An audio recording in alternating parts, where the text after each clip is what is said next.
नमस्कार दोस्तों, Aarav study point में आप सभी का स्वागत है। तो दोस्तों आज है 3 दिसंबर और आपको पता है आज आपका डीएसएसबी जेल वार्डर का एग्ज़ाम था। और दोस्तों इस एग्ज़ाम की आपकी फ़र्स्ट पाली समाप्त हो गई है और फर्स्ट पाली में जितने भी करंट अफेयर्स और जीके के क्वेश्चन आए हुए थे उन सभी क्वेश्चनों को इस वीडियो के माध्यम से हम आपके सामने लेकर आए हैं।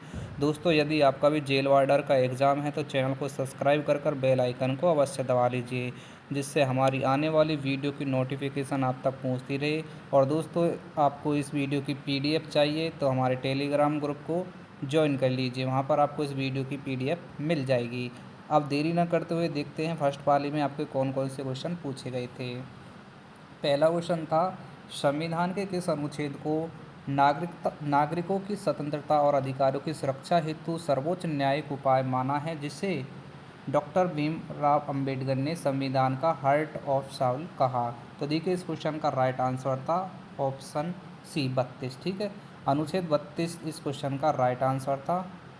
आगे देखिए अगला जो क्वेश्चन पूछा गया था, किस सभ्यता में मिले शहरी नियोजन और जल निकासी तंत्र को देखकर आधुनिक नगर भी प्रभावित होते हैं और जहां ग्रेट वॉथ जैसी विशाल संरचना मिली? तो देखिए ये कहाँ थी, ये थी आपकी हड़प्पा, यानी कि ऑप्शन बी था इस क्वेश्चन का राइट आंसर। क्वेश्चन नंबर 3 देखिए क्या पूछा गया था, कौन सा राजवंश भारत के सांस्कृतिक, वैज्ञानिक और साहित्यिक उत्कर्ष का स्वर्णकाल माना जाता है, जिसमें आर्यभट्ट और कालिदास जैसे महान विद्वान हुए? तो राइट आंसर था ऑप्शन बी गुप्त। ठीक है, ऑप्शन बी था इसका राइट आंसर। आगे देख लीजिए अगला क्वेश्चन क्या पूछा गया था। देखिए क्वेश्चन नंबर 4 में पूछा गया था, पृथ्वी की किस परत में स्थित ओजोन सूर्य की पराबैंगनी किरणों से सुरक्षा प्रदान करती है और जहां तापमान ऊंचाई के साथ बढ़ने लगता है? तो इसका देखिए इसका जो आंसर क्या था, समताप मंडल, ऑप्शन बी। आपको बता दें फ्रेंड्स, देखिए इसमें जो विकल्प रखे गए हैं वो अपने अनुसार रखे गए हैं।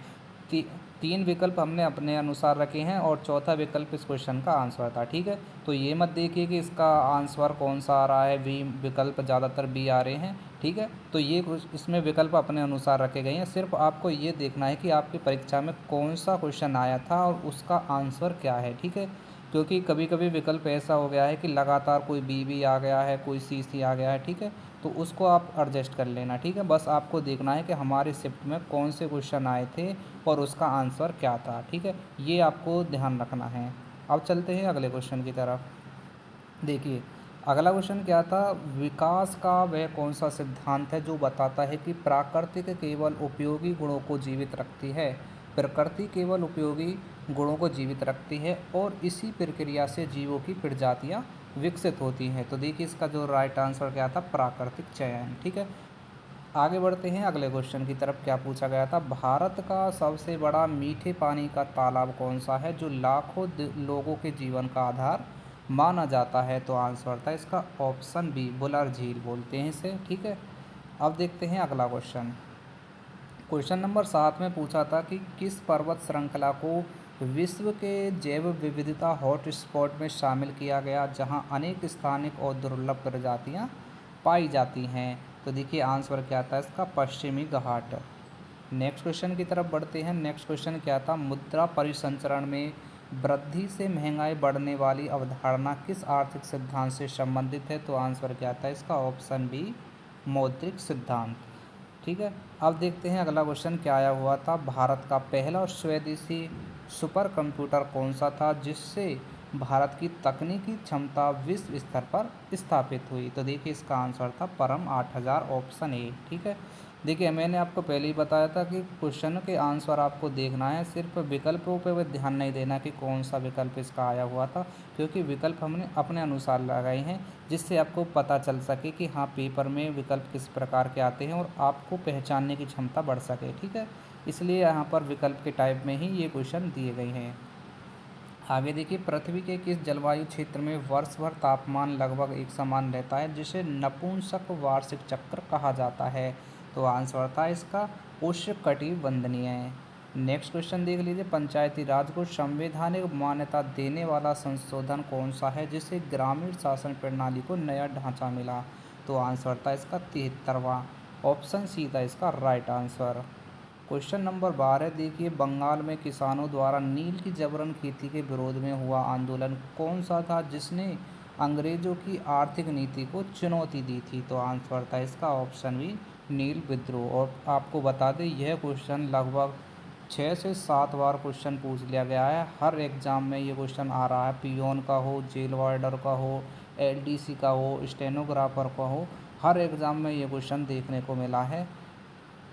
आगे देखिए अगला क्वेश्चन कि किस देश की समुद्री सीमा विश्व में सबसे लंबी है जो 3 महासागरों से घिरी है? तो आंसर था इसका ऑप्शन सी, कनाडा। और कनाडा की राजधानी कहाँ पर है? तो कनाडा की राजधानी है ओटावा। ठीक है। संसद का कौन सा सदन स्थायी माना जाता है क्योंकि इसे भंग नहीं किया जा सकता? तो और बहुत ही आसान क्वेश्चन था, इसका आंसर था ऑप्शन बी, राज्यसभा। देखिए इसका राज्यसभा के सदस्यों की न्यूनतम उम्र जो होती है राज्यसभा का सदस्य बनने के लिए, तो वो होती है 30 वर्ष, और इसका जो कार्यकाल होता है वो होता है 6 वर्ष का। ठीक है। ये दोनों क्वेश्चनों को आपको याद रखना है। दुनिया की सबसे लंबी पर्वत श्रृंखला कौन सी है जो कई देशों में फैली हुई है? तो राइट आंसर था इसका ऑप्शन बी, एंडीज। ठीक है। एंडीज पर्वत श्रृंखला है जो कई देशों में फैली हुई है। आगे देखिए, भारत का सबसे बड़ा बांध कौन सा है? तो सबसे बड़ा बांध है आपका सरदार सरोवर बांध। ऑप्शन बी था इस क्वेश्चन का राइट आंसर। नेक्स्ट क्वेश्चन की तरफ देखिए तो क्या पूछा गया था, फैक्ट इन इश्यू शब्द किस विधि क्षेत्र से संबंधित है जहां न्यायालय में सीधे विवादित तथ्य पर निर्णय किया जाता है? तो आपको बता दें इस क्वेश्चन का राइट आंसर क्या था? ऑप्शन सी, साक्ष्य अधिनियम। ठीक है। साक्ष्य अधिनियम इस क्वेश्चन का राइट आंसर था। अगला क्वेश्चन देख लेते हैं, भारत में कृषि आय किसके अधीन कर मुक्त मानी जाती है जिसका निर्णय संवैधानिक ढांचे पर आधारित है? तो देखिए इस क्वेश्चन का राइट आंसर था ऑप्शन बी, राज्य। ठीक है। क्वेश्चन नंबर 19 देख लेते हैं, सूर्य के चारों ओर ग्रह के संचालन का नियम किसने प्रतिपादित किया जिसे आधुनिक खगोल विज्ञान की नींव माना जाता है? तो आंसर था इसका ऑप्शन बी, केपलर। आगे देखिए, भारत में सबसे अधिक जनजातीय आबादी किस राज्य में पाई जाती है जो सांस्कृतिक विविधता के लिए प्रसिद्ध है? तो आंसर था मध्य प्रदेश। आगे देखिए क्वेश्चन नंबर 21, किस विटामिन की कमी से रतौंधी होती है जो आंखों के स्वास्थ्य के लिए लाभदायक है, सॉरी आवश्यक है? तो आंसर क्या हो जाएगा? ऑप्शन ए, विटामिन ए होता है। ठीक है। ऑप्शन भी ए है, और विटामिन कौन सी है? ये विटामिन भी आपकी ए है जिसकी कमी से रतौंधी रोग होता है। क्वेश्चन नंबर 22, संयुक्त राष्ट्र का मुख्यालय किस शहर में स्थित है जहां विश्व शांति पर निर्णय लिए जाते हैं? तो आंसर था इसका न्यूयॉर्क। ऑप्शन सी था इसका राइट आंसर। आगे देखिए, किस नदी को बिहार का दुख कहा जाता है क्योंकि यह बार बार बाढ़ लाती है? तो आंसर था इसका कोसी नदी। ठीक है।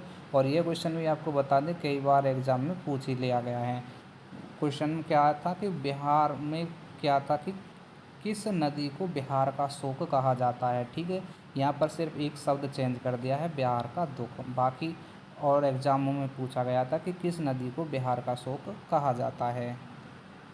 आगे देख लेते हैं, भारत का पहला उपग्रह कौन सा था जिसने अंतरिक्ष विज्ञान में भारत की शुरुआत की? तो आंसर था आर्यभट्ट। और आपको इसका ये बताना है कि कब यह उपग्रह कब प्रक्षेपित किया गया था, किस सन में? ठीक है। देखते हैं किस किस स्टूडेंट को इसका आंसर पता है।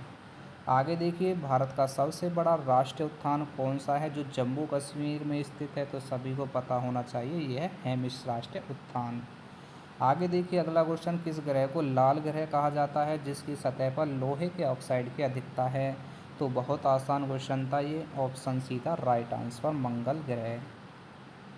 विश्व की सबसे लंबी नदी कौन सी है जो अफ्रीका में बहती है? तो राइट आंसर था इसका ऑप्शन ए, नील नदी। और ये कहाँ पाई जाती है, किस देश में है? तो ये है मिस्र देश में। ठीक है।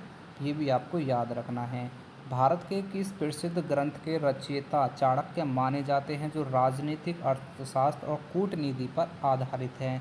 तो आंसर था इसका अर्थशास्त्र, ऑप्शन ए।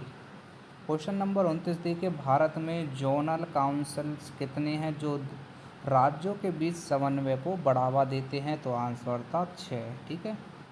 आगे देखिए अगला क्वेश्चन क्या पूछा गया था, क्वेश्चन नंबर 30 था कि संविधान की प्रस्तावना में कौन सा शब्द 1976 में जोड़ा गया जिससे सामाजिक दर्शन को नई दिशा मिली? तो आंसर था धर्मनिरपेक्ष। आगे देख लेते हैं अगला क्वेश्चन, 2025 में भारत ने पहला रीयूजेबल लॉन्च व्हीकल टेस्ट पूरा किया जिसे स्पेस मिशनों की लागत कम होगी? तो आंसर था RLV-TD, ऑप्शन बी था राइट आंसर। आगे देखिए, जो करंट अफेयर्स का क्वेश्चन था, 2025 में भारत का सबसे बड़ा डिजिटल पेमेंट नेटवर्क बना जिसमें यूपीआई ने रिकॉर्ड लेन देन दर्ज किया है? तो आंसर था 20 करोड़, यानी कि ऑप्शन सी था इसका राइट आंसर। आगे देख लेते हैं अगला क्वेश्चन, भारत की पहली हाइड्रोजन ट्रेन का ट्रायल 2025 में हुआ जिसका उद्देश्य जीरो इमोशन रेल सेवा है? तो आंसर क्या था इसका? Option B Vande Bharat H2, option B था इसका राइट आंसर। क्वेश्चन नंबर देख लीजिए 34, भारत ने 2024 में भारत साइबर ग्रिड लॉन्च किया जो राष्ट्रीय साइबर सुरक्षा को मजबूती देता है? तो कौन सा था ये? भारत साइबर ग्रिड, ठीक है। आंसर क्या था इसका? Option B. आगे देखिए अगला क्वेश्चन, यहाँ पर देखिए, यहाँ पर विकल्प क्या है कि आंसर दे रखे थे, ये विकल्प में ही इनके आंसर दे रखे हैं, ठीक है। तो इनको एडजस्ट कर लेना आप कि आदित्य L1 मिशन किस बिंदु पर स्थापित किया गया जहाँ से सूर्य का लगातार अवलोकन संभव हो पाया है? तो आंसर क्या दे रखा? देखिए L1, ठीक है। आगे देख लीजिए अगला क्वेश्चन, यहाँ पर दिया गया है कि 2025 में 6G टेस्ट बैंड लॉन्च करने वाला पहला देश कौन सा बना जो अल्ट्रा फास्ट इंटरनेट तकनीकी का परीक्षण करेगा? तो ये था अपना देश Bharat, option D. Next question देख लीजिए क्या पूछा गया था, 2024 में भारत ने विश्व का सबसे बड़ा ग्रीन हाइड्रोजन हब कहाँ बनाया है जो भविष्य की ऊर्जा का आधार माना जा रहा है? तो आंसर था इसका ऑप्शन ए गुजरात। और आपको बता दें यह क्वेश्चन जब आपके DSSB के एग्ज़ाम स्टार्ट हुए थे तो ADC के एग्ज़ाम में यह क्वेश्चन पूछा गया था। आगे देखिए 2024 में COP29 क्लाइमेट समिट में भारत ने किस नीति का प्रस्ताव रखा जो विकासशील देशों के लिए महत्वपूर्ण है? तो आंसर था ग्रीन इक्वलिटी फ्रेमवर्क, ये था इस क्वेश्चन का आंसर। आगे देखिए 2025 में भारत ने अपनी सबसे बड़ी डिजिटल आइडेंटिटी योजना लॉन्च की जो आधार से अधिक सुरक्षित मानी जा रही है? तो कौन सा है ये? भारत ID, ऑप्शन बी था राइट आंसर। और देखिए जो अंतिम प्रश्न आपकी फर्स्ट पाली में आया हुआ था, भारत की पहली AI आधारित नेशनल हेल्थ प्लेटफॉर्म 2024 में शुरू की गई जिसका उद्देश्य सार्वजनिक स्वास्थ्य सेवाओं को डिजिटल बनाना है? तो कौन सा था? देखिए यहीं पर आंसर दे रखा है इसका, क्या था ये? आयुष्मान डिजिटल मिशन, ठीक है। ये था इस क्वेश्चन का राइट आंसर। तो फ्रेंड्स ये थे आपके वो क्वेश्चन जो इसमें जेल वार्डर की फर्स्ट पाली में पूछे गए थे। तो फ्रेंड्स वीडियो को लाइक करें और ज़्यादा से ज़्यादा शेयर करें, और जिस स्टूडेंट का भी सेकंड और थर्ड पाली में एग्ज़ाम है वीडियो को अवश्य देख कर जाए। हो सकता है 1 से 2 क्वेश्चन आपकी पाली में इस वीडियो में से देखने को मिल जाए या इसी के आधार पर क्वेश्चन आपको देखने को मिल जाएं। तो चलिए फिर फ्रेंड्स मिलते हैं सेकंड पाली के रिव्यू के साथ में। और दोस्तों यदि आपको जीके या मैथ से संबंधित वीडियो भी चाहिए तो कमेंट बॉक्स में बताइए कि हमें इस विषय पर वीडियो चाहिए संभावित क्वेश्चनों की, तो हम आपके लिए जितने भी संभावित मैथ्स के और जीके के क्वेश्चन बनेंगे उन सभी क्वेश्चनों को करा देंगे। क्योंकि इससे पहले हमने मैथ्स की लगातार वीडियो कराई हैं आपके पियोन से संबंधित और जेल वार्डर से संबंधित, ठीक है। तो बताना है कि आपको और वीडियो भी चाहिए या नहीं, ठीक है। तो चलिए फिर फ्रेंड्स मिलते हैं नेक्स्ट वीडियो में।